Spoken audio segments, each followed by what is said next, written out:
Commençons donc par nous intéresser à l'énergie la plus basse que puisse atteindre une particule confinée dans le puits.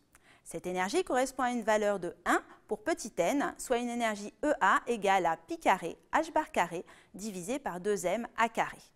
On remarquera donc ici qu'en plus d'être quantifié, le niveau d'énergie du fondamental est non nul. Ceci n'est pas le cas en mécanique classique où toutes les valeurs positives ou nulles sont accessibles au système, en particulier E égale 0 pour le niveau fondamental. Mais pourquoi n'est-ce pas le cas en mécanique quantique? Eh bien, avoir une énergie du niveau fondamental strictement positive est une conséquence directe de l'inégalité de Heisenberg qui sera traitée d'un point de vue théorique dans quelques semaines, mais dont nous pouvons déjà commencer à discuter. Cette inégalité nous dit que si on localise la particule sur une distance Δx finie non nulle, alors cette particule a une dispersion de son impulsion ΔP finie et non nulle. Or, nous nous trouvons précisément dans ce cas de figure puisque notre particule est piégée dans un puits de potentiel, donc délocalisée sur une distance Δx valant petit a, soit la largeur du puits. D'autre part, l'énergie cinétique EC étant proportionnelle à l'impulsion, si ΔP est non nul, ΔEC le sera également. Ainsi, même si le système a une énergie potentielle valant 0, l'énergie totale étant la somme de l'énergie cinétique et de l'énergie potentielle, elle ne pourra être nulle. Parlons à présent de la fonction d'onde. Comme nous l'avons vu précédemment, la fonction d'onde est la représentation de l'état quantique du système. Son module carré en particulier correspond à la densité de probabilité de présence d'une particule. La notion de fonction d'onde a été introduite en 1924 par Louis de Broglie. Il lui a donné ce nom car la fonction d'onde revenait à donner à toute particule les propriétés d'interférence typiques d'une onde. Mais que se passe-t-il lorsque la fonction d'onde est représentée à un instant initial t0 par un état stationnaire? Comment cette fonction d'onde évolue-t-elle au cours du temps? C'est ce que nous allons découvrir à présent. Nous avons vu précédemment que la fonction d'onde psi de x et de t, associée à un état stationnaire phi de x à un instant t égale 0, évoluait temporellement par l'intermédiaire d'un terme de phase dépendant de l'énergie.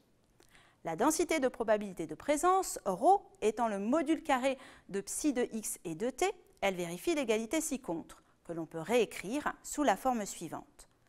Nous avons déjà constaté que la densité de probabilité n'évolue pas au cours du temps, ce qui justifie l'appellation d'état stationnaire, quand bien même la fonction d'onde, elle, dépendrait du temps. Mais qu'en est-il lorsque l'état d'un système résulte de la superposition de deux états stationnaires? Considérons donc un système à l'instant t égale 0, décrit comme la superposition, autrement dit la somme, de deux états stationnaires, phi n de x et phi p de x. Sa fonction d'onde, psi de x et de t, à t égale 0, s'écrirait alors ainsi, où alpha et bêta sont deux nombres appartenant au corps des complexes. À tout instant t ultérieur, cette équation se transformerait pour tenir compte de la dépendance temporelle appliquée à chaque état stationnaire phi n et phi p. La densité de probabilité prendrait alors la forme suivante, dans laquelle on voit apparaître un terme dépendant du temps. On constate ici que si les niveaux d'énergie associés à ces états stationnaires ne sont pas identiques, ce terme dépendant du temps n'est pas nul et la densité de probabilité n'est plus invariante au cours du temps. L'état résultant de la superposition d'états stationnaires n'est alors pas stationnaire lui-même. Seuls les états propres, c'est-à-dire les états solutions de l'équation de Schrödinger indépendante du temps, ou leur combinaison linéaire pour une même énergie E, sont stationnaires. Regardons maintenant le cas du puits quantique à 3 dimensions, qu'on appelle généralement boîte quantique.